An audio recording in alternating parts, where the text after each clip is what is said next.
I do have a lot of slides, and I know that slides are kind of boring. So I just want to tell you, I might go a little bit quickly through them because I want to make sure we cover the basics and then we get to your questions so I can answer as much as I'm able to get to. And if we don't get to everything, then Risa can capture the questions and I can maybe do another part 2 of this topic and just keep answering the rest of them. All right. So we already talked about what we're going to talk about, the title and who I am. And, you're watching the Laser and Skin Surgery Center of New York webinar series. And I'm one of the dermatologists at the Laser and Skin Surgery Center in New York City. We're on East 34th Street in Manhattan, considered to be Midtown. And, we have a lot of doctors there who are all completely amazing. So that's who we are. And what I'm going to cover with us tonight is lifestyle behaviors and our skin health and our overall health. And the question of whether it's lifestyle or your amazing dermatologist that makes you look like you have great skin. And then we're going to go back to the basics. The first part's going to be about healthy lifestyle. Then it's almost like switching gears, and we're going to talk about the neuromodulators, the Botox, the Dysport. We're going to talk about the fillers, basics about fillers. We're going to talk about some basics about some of the most common lasers. We're going to talk about the basics of the concepts of chemical peels. And then we're going to do live Q&A. So let's get to it. First of all, though, who am I? I mean, some of you are probably my patients, which I so appreciate. Thank you guys for coming. And some maybe, friends or colleagues who already know me, but some of you may not know me. I am a board certified cosmetic and medical dermatologist, certified by the American Board of Dermatology, the real dermatology board. I went to Harvard for college and Columbia for medical school and to get my master's degree in public health, which is how I got, always had this interest in broader overall community health and population health and how we can all be healthy and well. And I'm also a assistant clinical professor of dermatology at SUNY downstate in Brooklyn. And I have been on the faculty there since I finished my residency there many years ago, more than you may think. I actually am a fellowship trained Mohs surgeon, which a lot of people may not know because I haven't been doing Mohs for the past few years, but I spent many years being the Mohs surgeon in a large group practice in Scarsdale, actually. So I am a Mohs surgeon. So when I talk about Mohs and skin cancer, I have that background and I know what the Mohs surgeons are doing with you guys every day. I am the American Society for Dermatologic Surgery delegate to the AMA, and I've been doing that for many years. I'm the secretary of the board of the New York County Medical Society. That is the medical society for all of the doctors of Manhattan, which is a lot. And I spent many years on the medical advisory board of Consumer Reports, which I was very proud of because they didn't want any doctors who were conflicted or biased. And they had, trusted my opinion as objective, which was very meaningful to me. And I've been a top doctor in New York Magazine and Castle Connolly for many years running, which I'm always proud. And again, in 2021, I have been named again. So that's all the regular dermatology stuff. I also in 2018 became board certified in a field called lifestyle medicine, which we're going to talk more about.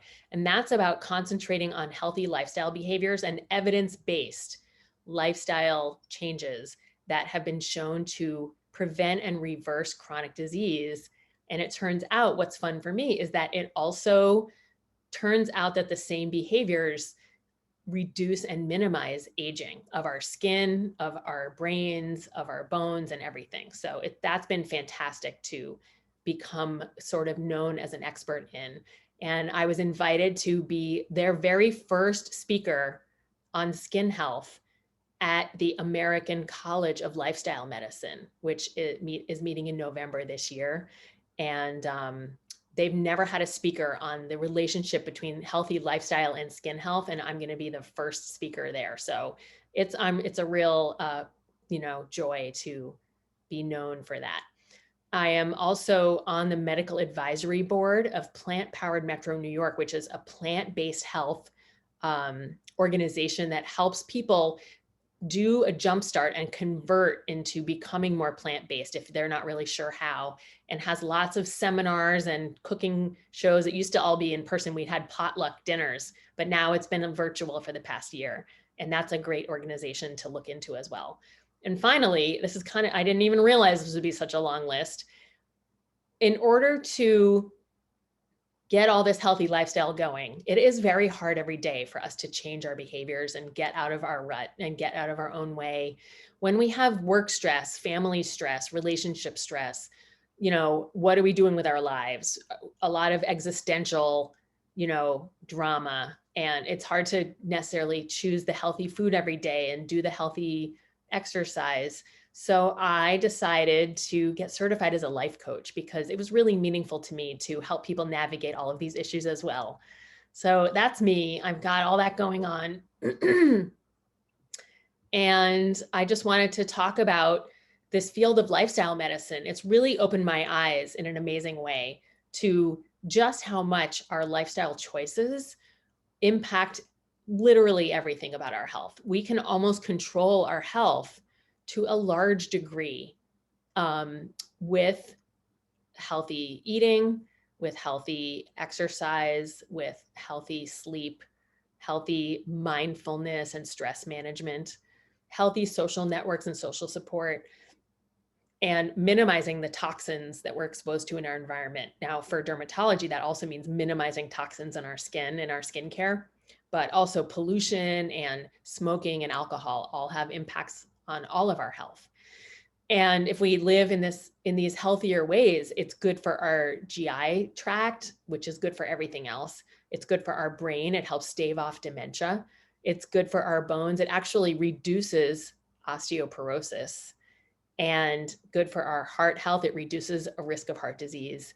It reduces and maybe even, cures diabetes, and very healthy for skin, which we're going to talk more about. The reason this happens is that although we're all born, see that's a DNA spiral in the middle of that guy. We are all born with DNA, and that's our genes. But we are not completely controlled by our DNA, actually. We think we're taught that when we're growing up, but actually what controls us is what controls the DNA.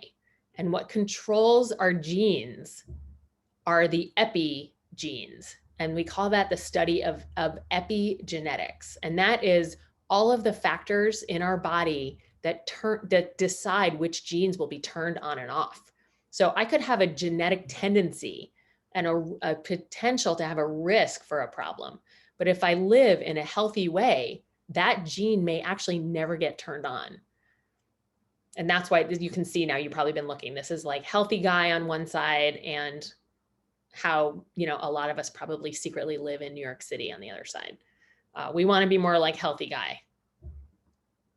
So epigenetics, is really studied in a lot of cases with twins, because twins are the most alike in their DNA, but if they have different lifestyles, it completely shows up differently in their lives.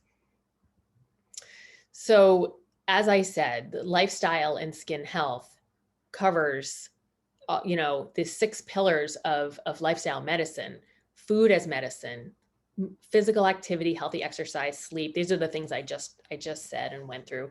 All of these 6, we call them 6 pillars of lifestyle medicine, have direct impacts. And research has shown that they have direct impacts on our longevity, our vitality, and everything about our health. So the biggest pillar, the most impactful, actually, I think it might be sleep, because sleep almost controls how we eat. But the most obvious and the most easily manageable for us is actually nutrition. Why am I showing you a donut? It is not because I want you to eat a donut, and it's not to torture you about not having the donut. It's because what we eat and our skin are directly related. The donut is a famous shape in geometry called a torus, that rounded shape that has the hole in the middle. It's called a torus. And it turns out that our skin and our GI tract, embryologically, when we're being developed as embryos, are actually make the shape of a donut, because it's all one surface when we're first developing as an embryo. It's one ball that becomes a donut shape, and that inner tube becomes our GI tract, and the outer layer becomes our skin. And that it just shows you embryologically how our gut and our skin are so closely related, because those are the only two surfaces where we come in contact with the world. We either are in contact with the world on our skin, or we're in contact with the food we eat and substances we take in. And our immune systems are dealing with everything through our skin and through our gut, and that's it, pretty much. So this is a picture of a mouse embryo, and it's a ball of cells. It's a ball of cells. It's called a blastula. And then when it starts to involute and get a hole all the way through it, and then you can see that hole elongates, that's called gastrulation, where that gastrula is, that gastro is the root of the GI, gastro is stomach. And that white line is actually the spinal cord starting to form. So that's how related our food and our skin is. They're basically the same. As I said, they let the good in, they keep the bad out. They house our largest immune systems. And we now know that there are literally 3 axes that are connected like directly: our gut and our brain. So what we eat affects our mental health and our clarity of thinking, our memory, and our risk of dementia. The gut and the skin are directly related. What we eat and our gut health and the health of our GI tract lining affects skin health and skin disease, which we'll talk more about. And the gut, brain, and skin all talk to each other in almost their own little neurological network that is not the same as the main one that we think about. That's kind of a recent discovery, and it's been fascinating. So in terms of our diet, just in general, eating too much and anything that impacts our lives in a way that helps us carry excess weight, that's probably stress. It could be genetic factors. It could be, any other illness. It could be medication. If we are getting overweight, it actually triggers and flares known proven skin conditions, including psoriasis, including the inflamed tracts and cysts in the armpits and groin called hidradenitis suppurativa. It causes risk of insulin resistance and high insulin when the insulin can't get into our cells because they are clogged with excess saturated fats from our diet. When insulin can't push the blood sugar into the cells, the blood sugar goes up and higher, and that makes us have diabetes because that sugar is damaging to our organs. The insulin also goes higher and higher to try to push that high sugar into the cells, and it can't. So when the insulin goes up and up, it actually triggers problems in our skin because high insulin triggers insulin-like growth factor, which creates acanthosis nigricans, a thickening, velvety texture of the skin that some people with diabetes have. Insulin-like growth factor triggers some skin tags and those benign keratoses. It may cause a condition called polycystic ovarian syndrome, or be related in a syndrome of polycystic ovarian syndrome, which is a hormonal imbalance with high insulin. That also triggers unwanted hair growth, and it may trigger stubborn acne. Obviously, that's a whole lecture in itself. I just want to give you guys an overview. I hope you're putting questions in the box because I cannot see any of you and I don't know if this is boring or interesting. All right. So gut health. Great. And questions are coming in. Okay, good. All right, good. I'm glad. I hope you guys find this as fascinating as I do. I just think it's so fascinating. Okay. So gut, the GI tract has what we call a microbiome, which is all of the bacteria, even the fungi, and all of the microorganisms that live in our gut, we actually now know. I think there was even like a Newsweek or Time magazine cover about the gut microbiome and how the bacteria in our bodies actually control us and control our brains. It was like a little crazy.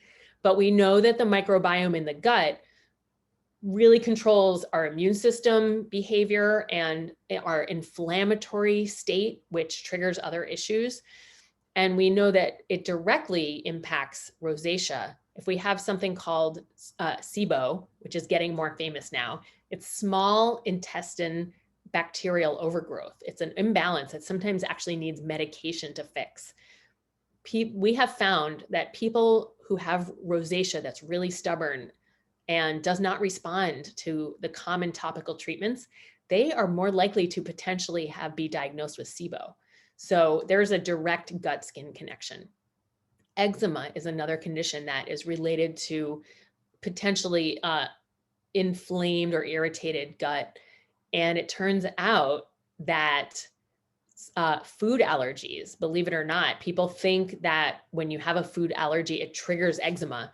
But research has shown that in babies and when you're very, very young, if you have eczema and you get food in contact with your skin, it actually creates the food allergy from the skin contact with broken skin and the food. It's kind of a whole other fascinating world about the relationship between food and our skin.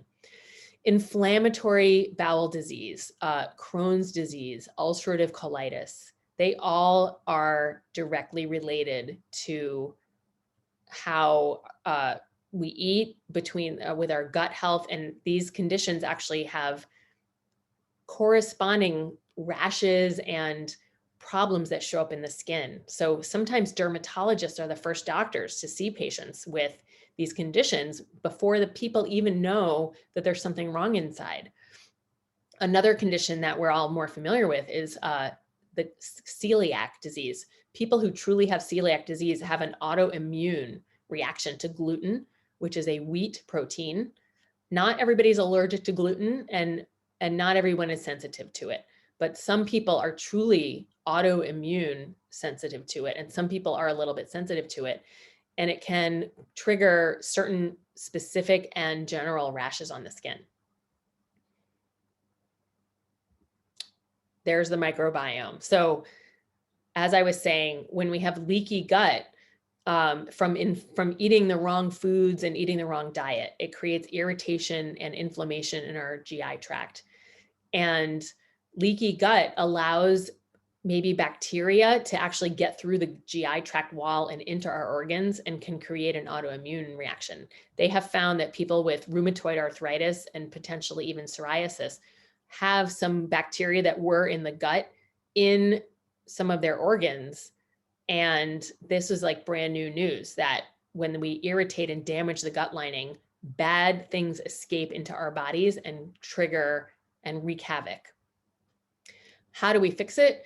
High fiber, both soluble and insoluble, actually is the food of the healthy gut bacteria. That is the bacteria that we want in our guts that settles everything down and keeps a healthy balance and creates byproducts that are good for us and help to protect the lining. The short chain fatty acids get created by the healthy bacteria, and we want to feed the healthy bacteria fiber. And guess what? Animal products. I'm sorry, I'm just throwing this at you. You didn't know I was going to say this. Animal products, meat, chicken, fish, eggs, and dairy have no fiber. And all of the fiber in the entire diet is all in the plants. So I'm just going to tell you right in the middle here that I have become 100% plant-based, and I've now been doing it for about 18 months without a break. I did it on and off before, but starting from November 2019 to now, I have not had any animal products because once I learned this, I was on a mission to make sure that my gut was healthy so the rest of me could be as healthy as possible. And I happened on that journey to lose 35 pounds. So we can talk about that a whole other time. But anyway, fascinating, fascinating connection between the gut and our overall health. So we talked a little bit about how our diet and our GI tract health affects rosacea, psoriasis, eczema, and we talked about the allergy. And I just want to talk a little bit more specifically about acne. Acne, we now know, has a proven and direct link with dairy in the diet. So for some people, actually reducing or cutting out dairy, especially teenagers, may control or greatly reduce stubborn acne that people are struggling with. The reason for this are many. Dairy contains inflammatory molecules, it contains hormones, and it contains sugars, and all of those affect the skin in different ways that directly trigger acne. So it turns out that there's just no getting around it. Dairy does trigger acne. And I want to specifically mention that whey protein, WHEY, which is one of the proteins in dairy, is the protein in protein shakes and protein bars, unless they're vegan. So a lot of people who are taking protein powders and doing protein shakes and feeling like they're being really healthy, but they keep breaking out, it might be because there's so much whey protein in those shakes and bars, and it's triggering acne. So keep that in mind. All right.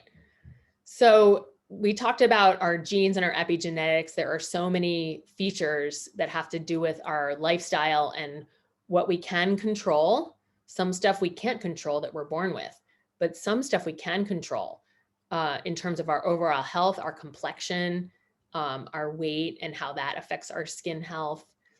And finally, sorry, we're only coming to the middle. You guys doing okay? I feel like I have, a lot of webinars worth of information coming at you. Hope you're all right. Doing great. There's lots of questions coming in. Everyone's saying they love it. All right, good. I'm just wanted to take a little audience check break there. I know it's strange lecturing to people you cannot see, but they're all here. They're cheering you on. Great. Okay. So here's what you really wanted to know, right? What to eat to look younger. I already gave a little bit of a hint away. That was kind of a huge hint. It turns out that the most anti-aging diet is the most anti-inflammatory diet. And the most anti-inflammatory diet is a plant-based diet. And the reason for that is that all of the phytonutrients, the antioxidants, the vitamins, the fiber that keeps our gut balance healthy, and everything are actually found in the plant foods. There's really nothing in animal foods that is anti-inflammatory enough to overcome the benefit of trying to do it all with plants. Even fish and fish oil are sort of a pro and a con.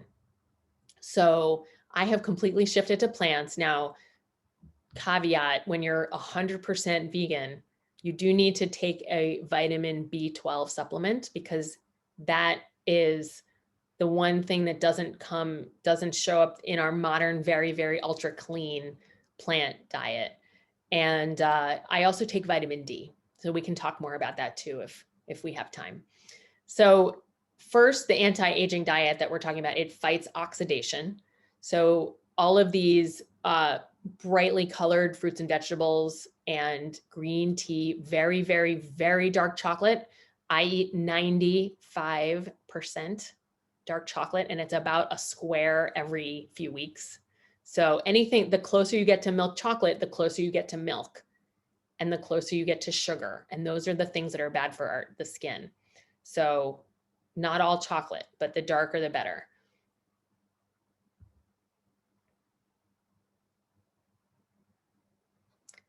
Let me see if I can get to the next slide. Okay, wait. Okay, anti-aging diet. While you're doing that, a couple people have asked me if we are recording this and if it will be accessible. And yes, we are. I know there's so much great information. We are recording it, and it will be coming out to you guys, via email and available on our website. Oh, I'm so glad that everyone's interested. I know it's a lot, so you can go back and review it. Okay.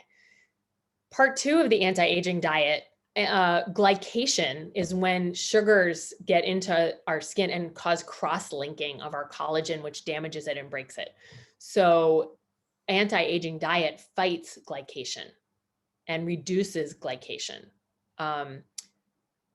And the way to reduce glycation is to reduce sugar and processed carbs.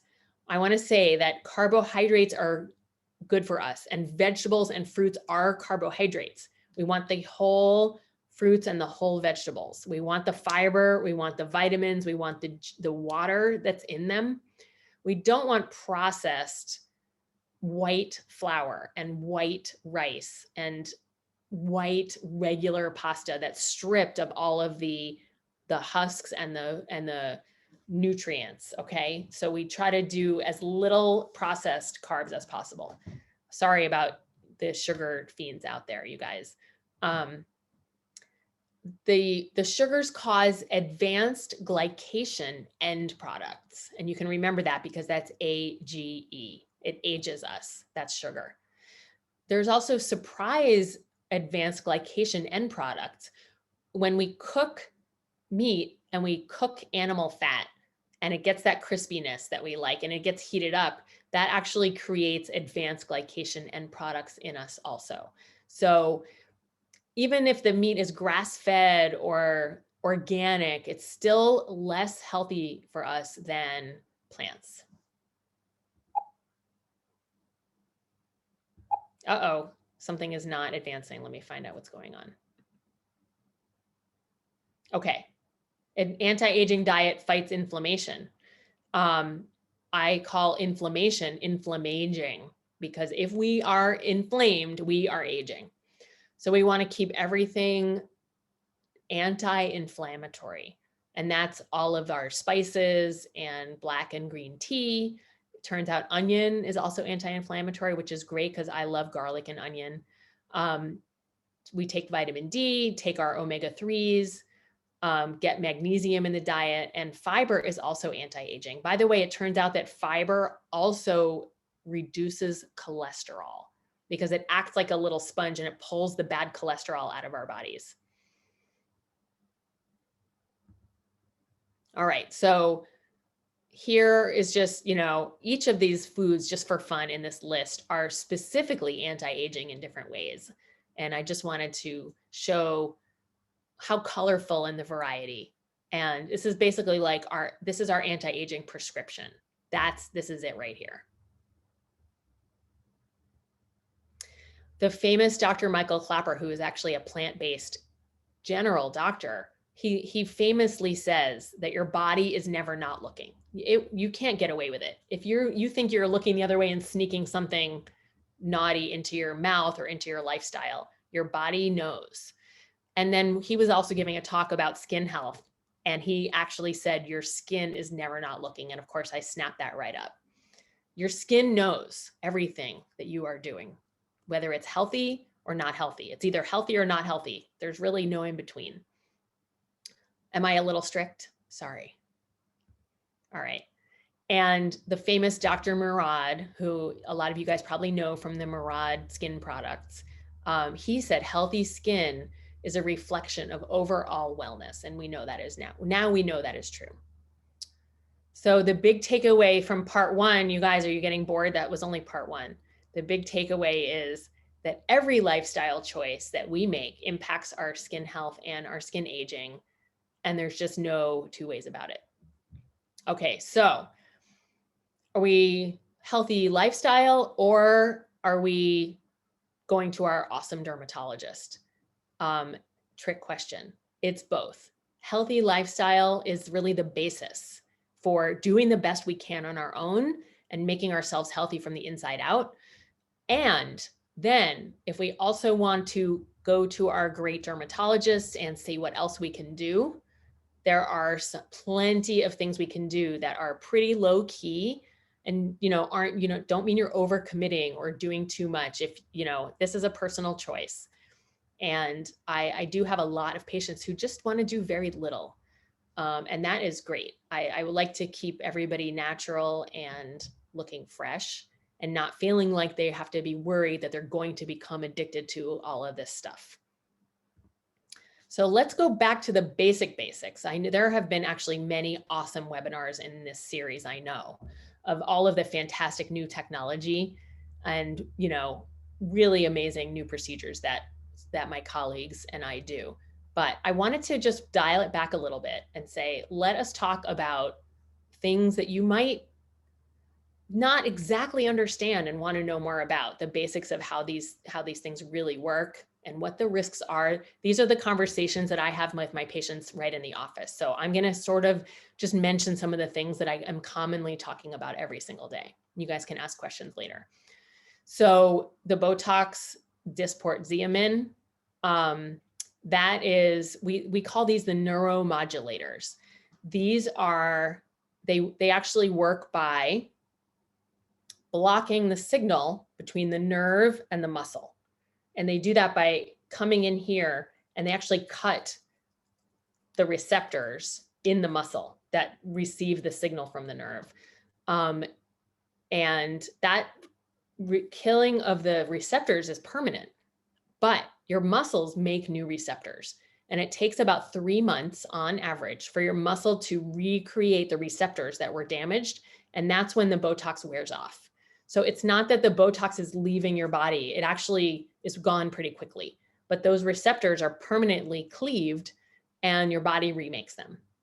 So that's what's happening. Then when the signal doesn't work, this muscle can't contract. And that's how it relaxes the muscle. And that's all it does.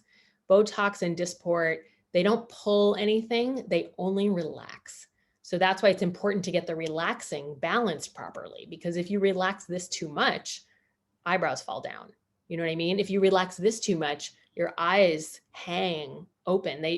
People used to do way too much Botox in the old days and people looked funny. I think people are getting a little smarter about it now, but that's the basics of what they're doing.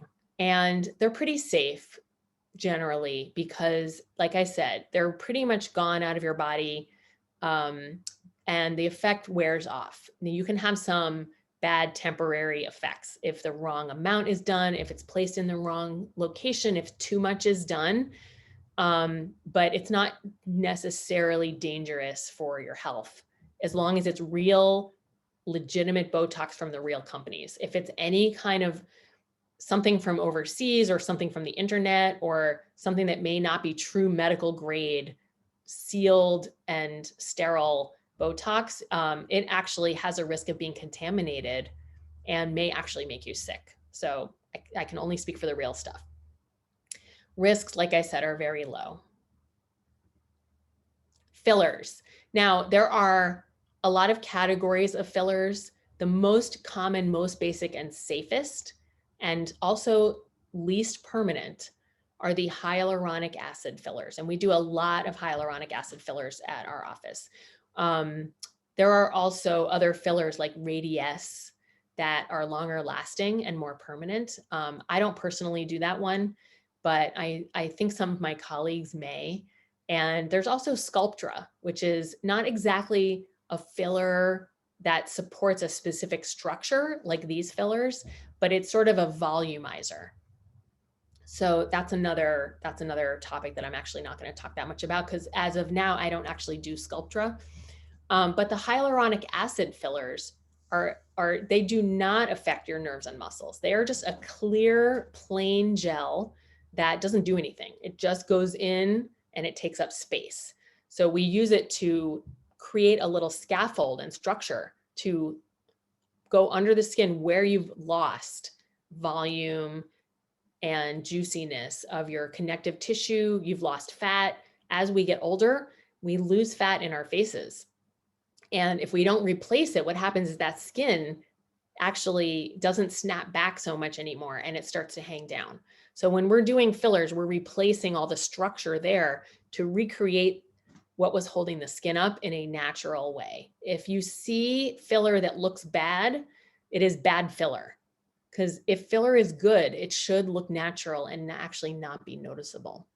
Now, some people want an exaggerated look or a different look than their natural self. They might might want fuller lips or things like that. That's personal choice. But I'm talking about like anti-aging, basic low-key filler for most people who are not looking for a different look. They are safe because the hyaluronic acid is actually, the gel is the same as the molecule that creates the floaty pool that our collagen bundles already live in inside our skin. We have recreated that milieu of the collagen, and they're sterile. So the substance itself is pretty safe. The risks involve what happens with the needle. When we inject fillers, it is very important. It's very risky. I say a board certified dermatologist, a board certified plastic surgeon, and, oculoplastic surgeons and ENT, facial plastic surgeons. Those are the 4 core aesthetic specialist physicians who have the most training in fillers and the most training in surgical facial anatomy to know what's under there without looking. I'm a Mohs surgeon, so I've done a lot of surgery on people's faces. So I know how it looks and what's in there. I know where not to place the tip of the needle, because if filler does get into a blood vessel or presses too much on a deep blood vessel, it can be risky. It can cause blindness. It could cause a stroke. It could cause some death of tissue that may or may not be permanent. So it is important to take it seriously, ask all the questions, and make sure you're comfortable with your doctor. All right, lasers. Laser means, let's see if I can even remember this. Something like light amplified stimulation, emission, and radiation, something like that. A true laser beam is different from the light of a light bulb. The light of a light bulb goes in all directions, and actually the wavelengths are not coordinated, and it has many wavelengths. So it looks like the white light of a light bulb has a lot of different wavelengths. Inside it has the whole rainbow spectrum that you can see. A laser is one wavelength, one single wavelength. And the beam is what they call collimated, which means that the waves are all coordinated together. So the beam just comes straight down like that. It doesn't spread out as it comes out of the machine. If the beam spread out, it would actually just be weak. The fact that it comes down straight like this allows medicine to use things like a laser knife in brain surgery, because they can go in with that beam and they know exactly where it's going, and it doesn't lose power as it goes. So what determines the power of the laser and what the laser does is mostly the wavelength and the way it's delivered. The wavelength is like basically the color of the beam, even though usually first of all, we're not looking at the beam. And if you try to look, you can't see it because we're looking from the side. But pulse dye laser is actually a yellow beam. And because of that, it actually is attracted to a red target because it's the opposite color on the color wheel. And the color of the target and the color of the beam are what determines what different lasers do. So the ruby laser is attracted to brown on the skin. And the pulse dye laser is the V-beam laser. The XLV is a similar to the V-beam. It's also attracted to red, and the V-beam and the XLV are also both a little bit attracted to brown. So the V-beam, XLV, and ruby are basically treating the colored things, the red and brown things. The Fraxel, the Laze MD, and the Clear and Brilliant, I wanted to talk about because those are what we call fractionated beam. So instead of a single beam, they use a little grid of dots, and that's called fractionated beam. And they are considered non-ablative fractionated lasers. They heat the skin and they kind of burn it, but they don't create a wound. So that's why when you get treated with those, you don't actually bleed. There's no bleeding and there's no scabbing. When you do the milder Fraxel, we call it 1927 nanometer wavelength. The Fraxel Restore, which is the 1927 nanometer wavelength. You don't need to know the number. The Laze MD and the Clear and Brilliant are all three the same wavelength, 1927. It gives that overall rejuvenation. And there are other versions of the Fraxel. I know there is the more ablative, more aggressive Fraxel that is really a full rejuvenation in one treatment. So today, because we're talking about the basics, we're not talking about those. But we're talking about the ones that you can come in, you put cream on for an hour, you get it done that day, and you're not restricted from any activities. You're a little red, but you get great rejuvenation and change over the next few weeks. They are safe in the hands of very well-trained physicians and who know the settings and understand your skin and understand the laser and how they will interact. It's really highly risky to have treatments with people who aren't exactly sure. You can get burned, you can get scarred, you can get blinded if the beam isn't handled properly and everybody is not wearing the right eye protection. So lasers are really pretty serious, but in our hands, you know, we use them all day long. All right, chemical peels. How's everybody doing? This is close to the end. Chemical peels are an entire wide category. We have a few of them in the office. We do not do deep peels in the office, the ones that you have to be under anesthesia for. We mainly do what we call superficial peels, and our superficial peels range from light to medium to heavy, but they're still superficial. The risk of you getting scarred is lower. Glycolic acid is an alpha hydroxy acid. Salicylic acid is a beta hydroxy acid. That means it goes a little bit deeper into the pores and it's really good for acne. Gessner's is another substance that helps acne and is pretty mild and well managed. And we have some proprietary branded chemical peels that are some of these things mixed together and mixed with retinol and other chemicals that just help give you like a little more bang for your buck, but are still manageable and reasonable and not too scary. They're really, you know, fun to do. And when you get treated with them, it's like you're having a little spot treatment. They work by going into the damaging the outer layers of the skin in a controlled way. And then that skin is damaged and it peels off. It gets dry and peels off over the next 2 weeks. It can go on for a couple weeks. They're safe in our hands because we are picking ones that are safe for you and safe for your skin color and your skin tone. But there are risks, and you can really get burned and scarred with chemical peels too. So I'm just trying to give you the real deal so you know that, you know, the stuff is serious, but in our hands, we can do a lot of fun things with it. So I feel like I keep checking in, but here we are. We're obviously on the last slide. And I know I threw a lot at you. That was almost 2 whole lectures worth of stuff, right? Or 10 different lectures worth of stuff. But my goals and our goals at the office for you all and for everybody in 2021. Let's get our skin healthy. Let's have healthy lifestyle.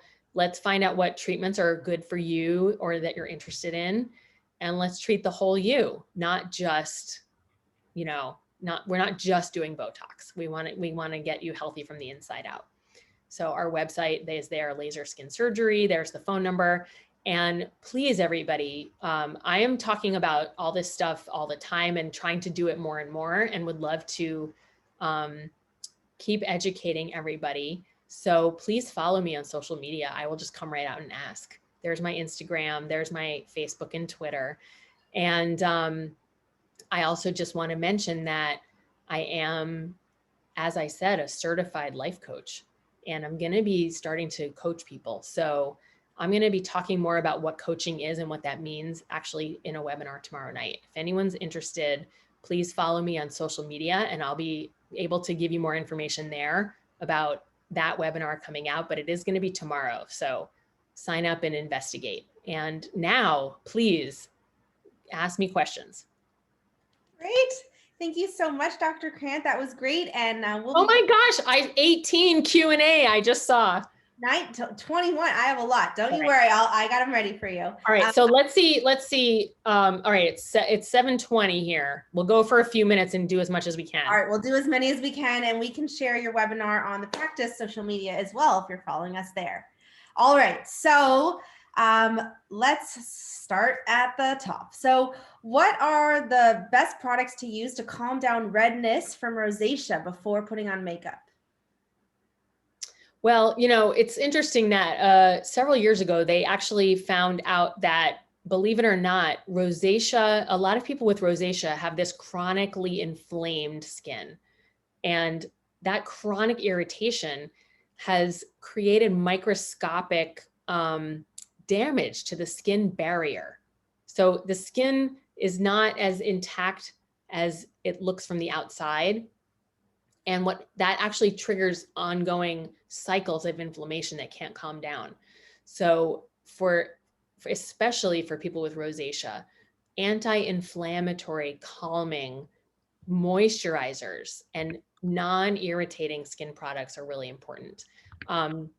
I can't necessarily think of brands off the top of my head right now, but I know one is, I think La Roche-Posay has some really good anti-inflammatory moisturizers, and anything that's really fragrance-free, does not have anti-aging ingredients in it, is soothing. I like Neutrogena Hydro Boost Gel Cream. That's really soothing and base and plain, and it's hyaluronic acid based. That's a little hard for me to answer. I can't even see your face at all. So that might be something to come in for. Let's keep moving. Rosacea is a little tricky. So what about intermittent fasting? I have been doing this for 2 years and I feel great. How long does one have to fast to reach autophagy, and how does this impact the skin? Intermittent fasting is good for the skin. And what intermittent fasting means is a little bit different for everybody, but it's coming to a consensus of meaning spending many hours not eating and letting your body rest from digesting and letting everything calm down. Because they used to say, I'm old enough to know that they used to say, don't let your blood sugar drop. Just keep eating like 6 meals throughout the day. Just keep eating small meals, small meals, small meals. That's actually the opposite of now the conventional wisdom. Now the conventional wisdom is spend as long a stretch as you can safely not eating and let your body actually kind of recover and heal itself. In terms of autophagy, you know, I'm not enough of an intermittent fasting expert specifically to have that exact answer, but I would love to, you know, look it up more and talk about it again in the future. I think there was another part of that question that I didn't answer. It is good for the skin. Okay, that was the most important. We got a lot of questions to go through. So can you, another one about rosacea, can you put glycolic or tretinoin on cheeks with rosacea? You sometimes can. And actually, sometimes those products can help calm it because it helps normalize and heal the skin. But like everybody is individual, and it might require some preparation with calming and soothing products first. It's possible, but glycolic and tretinoin and all of the other retinoids, the vitamin A derivatives, done wrong, can be very irritating. So I have a whole special routine that I have my own patients do with using retinoids. And it's been helping some people tolerate them who just thought they never would be able to. All right. So you talked about yogurt and you talked about cheese. So a couple questions related to that. Sorry, guys. I love cheese. You know, can I not eat cheese anymore? And I'm panicking because I need yogurt to survive. Any comments back for? Yeah, listen, it's first of all, it's baby steps. And my real first rule is to add more fruits and vegetables. Add more fruits and vegetables, add more whole grains in your diet before you start trying to take away something that you really love. You know, I don't think we should start by the deprivation side of the scale because it leads to us feeling like we have no treats, and that's, not going to work. Okay. So most chocolate has added sugar. Do you avoid the chocolate with sugar? The darker the chocolate, the less sugar is in it, because as the percentage of the cacao goes up, there's less room for the other stuff. So, there's also vegan chocolate that has no dairy, minimize sugar, but I happen to be, I don't have a huge sweet tooth. I actually have much more of a salty and savory tooth. So I would have in the past taken an extra slice of pepperoni pizza over, candy or chocolate. So I know some people just love chocolate so much that's much harder for them, but I only eat 1 square or 2 squares of 95% chocolate out of my freezer every few weeks when I'm really craving it. When I want something sweet at the end of the night and I really, really want something, I actually buy cut up frozen fruit and just eat pieces of it, like as much as I want, or make a fruit, they call it nice cream. It's not ice cream, but it's just frozen fruit blended up, and it's like ice cream to me, and it's cold and juicy. And for me, that works. Got it. Okay. Everyone's like rolling their eyes and going, no way. No, this is great. There's just 2 more questions about kind of the healthy lifestyle, and then we'll get on to the procedures. All right. So what's the best vitamin D supplement to take? What's your favorite brand? Oh, I'm not enough of an expert to talk about brands, but I will tell you that I take 5,000 international units a day since the pandemic started, since March of 2020. I've been taking 5,000 a day because I am somebody that does tend to have low vitamin D. Mine was hovering at the very low end of normal or below for probably many, many years when I wasn't even checking. So I do take 5,000 a day, but I also check my levels to make sure that it's safe. And I have them checked with my doctor. I go to my doctor. My doctor checks my levels. Got it. Okay. All right. Last question before we get into the treatment. So when I eat too much fiber, I feel bloated and constipated. Yeah. So it's hard to go from what they call the standard American diet, SAD, to a big high fiber diet. You can't really, it's very hard to just do a one-shot transition, because the microbiome that's in our guts is used to digesting what we usually eat. So if you eat a regular diet, which is like meat, cheese and some bread and all that stuff, your microbiome is there ready to digest those things. And the bacteria that are digesting those things are the bacteria that cause inflammation. By the way, I'm sorry, I'm ruining so many people's dinners, but when we want to transition the microbiome to a healthier microbiome, it takes a few weeks. It's like at least 3 weeks of gradually adding more fiber, probably cooking more fruits and vegetables, because throwing in raw, I know, because I've done this. Back in the old days when I used to go back and forth, I would try to get healthy and eat like completely vegan for a month. And I would say, I can't just keep eating piles of leaves. Like I'm not an animal, because it would also bloat me. So if you're really having trouble and you can't get past that like gradual shift, you might have to see a dietitian or a doctor who does have experience in helping you figure out if there's an issue. But I know that, if you're having suddenly 3 days in a row of just all plants and it's uncomfortable, that's normal. Got it. Okay, great. I know there's so much great information that you can share about this. All right. So talk to me about what happens during a consultation and how much does Botox typically cost? Well, during a consultation, anything can happen from just talking about making plans and then making a plan to have you come back on a day when we have time or when you're prepared because you know what's going to happen, to do different procedures. I personally do not do any procedures with needles on the same day as most lasers. I separate them for safety and to make sure, especially for new people, that we know if there's any issue, we can figure out what happened. There's never an issue, don't worry. But I'm pretty conservative. And as far as cost, our office does Botox by the unit. So that means you pay more if you need more. I happen to be very conservative. So I have some patients who get 2, 3, 4, 5, 6, 7 units. And it's, could be from less than $100 all the way to $1,000 for me, depending on how much Botox we're doing. Remember that it's every 3 to 4 months. So when you're making a plan and you like the result of the Botox and you want to keep it up, you're committing to that every 3 or 4 months. On that point, I want to say, if you ever stop Botox or stop filler, there is a wild rumor on the internet that you'll have sagging pockets or, some kind of problem that you started and then stopped it. Totally not true at all. It is just not true.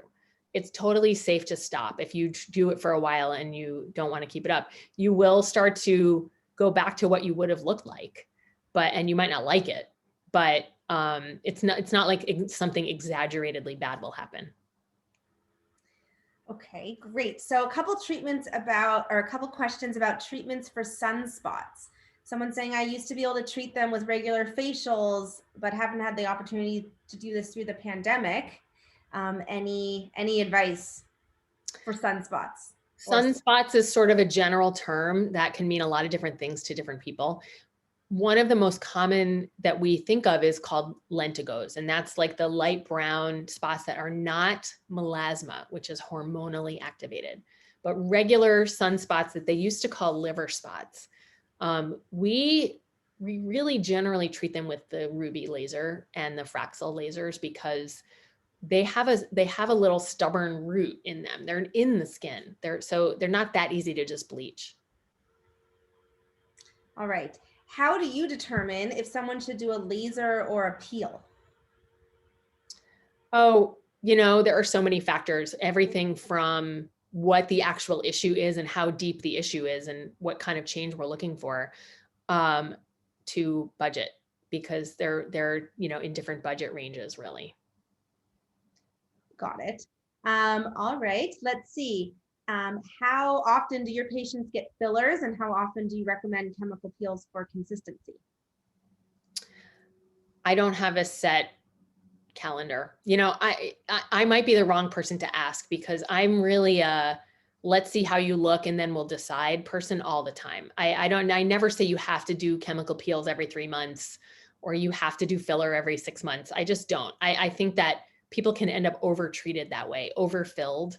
If you don't really need the filler, but you just keep getting a syringe every 6 months, you're probably going to end up with too much at some point. So I just like to look together with the patients. And when we see an area that needs a little sprucing up, we make the decision then. Okay, just a few more questions, if that's okay. Yeah. What would you do to treat melasma? And someone else, similar question, is melasma darkening of the skin? I think I have it on my upper lip, kind of looks like a mustache, and how can you help me treat it? Yeah, headline is that melasma is very stubborn and very difficult. And even the world experts in dermatology and with lasers find melasma challenging. One of the reasons is that it's driven from within. It's very hormonally driven, it's genetic. But it turns out that we now know some people tend to have more melasma if they are iron deficient. So that's one thing that I've learned to ask about with my patients. And sometimes there's a little bit of an issue of melasma. I believe I might be misstating this, but there might be some relationship with thyroid and melasma. So it turns out that, don't quote me on that one, because that one I have to double check. But it turns out that melasma may also appear where the skin tends to get hotter, where there are more blood vessels underneath. So one of the most modern treatments can actually be treating the blood vessels under the areas where the melasma is. One of the best results I've had treating melasma was actually using the V-beam laser, which treats redness. And it was actually treating the redness and the blood vessels under the area where the melasma was coming out that helped it to kind of be reduced from underneath. Melasma requires reduction of exposure to heat, to ultraviolet light, but now we know it also gets triggered by visible light. I mean, like all the light you see, sunlight, indoor light, lights from your computer, and all those lights do trigger melasma. So people who are serious about it now end up needing to wear sunscreen even indoors, and on and on and on. We do more gentle lasers for melasma because if we put heat into the skin, it actually can trigger melasma. We love the new molecule, the new chemical tranexamic acid, which has been used in Asia for a long, long time, has made its way over to the United States. And that has really proven to help turn down the production of pigment from within. But it can be a systemic pill, which can have some risks and side effects. It's not a piece of candy or a vitamin. And we're also using it more topically now, which has been really interesting. Interesting. Well, this person wrote back and they said they do have Hashimoto's hypothyroid. Okay, well, maybe I'm right. Maybe my somewhere in the back of my brain, I know something. From medical school. All right. Well, okay, there's so many more questions here. Just two more because I want to get this one. I want to know too. How did you lose 30 pounds and how did it impact your skin? What did you do? Just because I'm so proud of it and so happy about it, I'm going to say it was actually 35. And it was all over, let me see, basically like 4 or 5 months, like right off me. And I hate to tell you people, because you do not want to hear me say this, but I just committed to a 100% plant-based diet. I mean, literally that's all I can only follow one rule. I can't measure, I can't count calories. I can't like weigh the food or, this cup and that cup and this size. And I can say, if it's from an animal, I don't eat it anymore. And basically everything else I'm allowed to eat. Now, I also, as much as possible, go for the whole foods. You can definitely get unhealthy, diabetic, heart disease, and overweight living on pasta and crackers and bread and, just the unhealthy, what they call vegan, like the unhealthy vegan foods.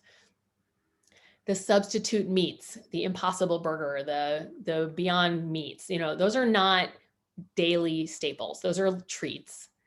But it's the rice and beans, whole grains, lots of fruits and vegetables, of way more variety than you're used to because you need something fun, lots of spices, minimizing sweetening, minimizing salt, which we didn't even talk about, and minimizing oils, which are extracted from the whole food and processed and basically are just concentrated calories.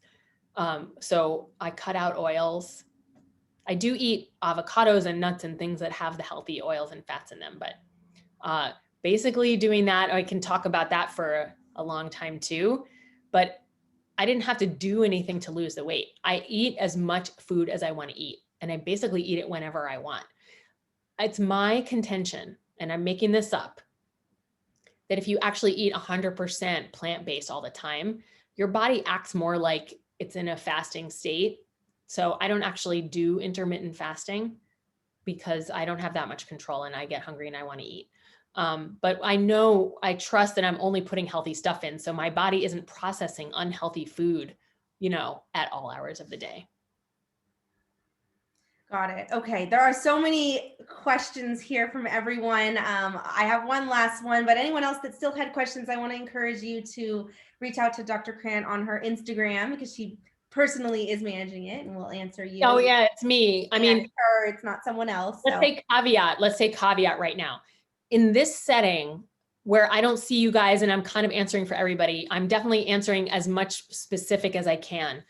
But on social media, I cannot answer personal, specific health or skin questions. I'm so sorry. Please come see me Yes, as but a we can patient. come see you for a consultation. But on social media, if you contact me to ask a specific question about your own skin, I will not be able to answer it, but I will collect the questions and do, Instagram lives or Facebook lives and stuff like that to try to answer them in a general group setting. All right. So many good questions about food and things coming in that I think you would feel comfortable at answering on social media because they're not personal, just more about ingredients. But one big one. So not everyone is local to New York. Some are. They're asking, what should they look for to find a good dermatologist? Like, how do they know who to see at our practice? And if they're not local to New York, how do they find someone close to them? All right. Well, part one of that is how do they know who to see at our practice? And I want to say we have all of our dermatologists at the Laser Skin Surgery Center are amazing. They're all brilliant and they're great doctors and they're really popular. So you can't go wrong.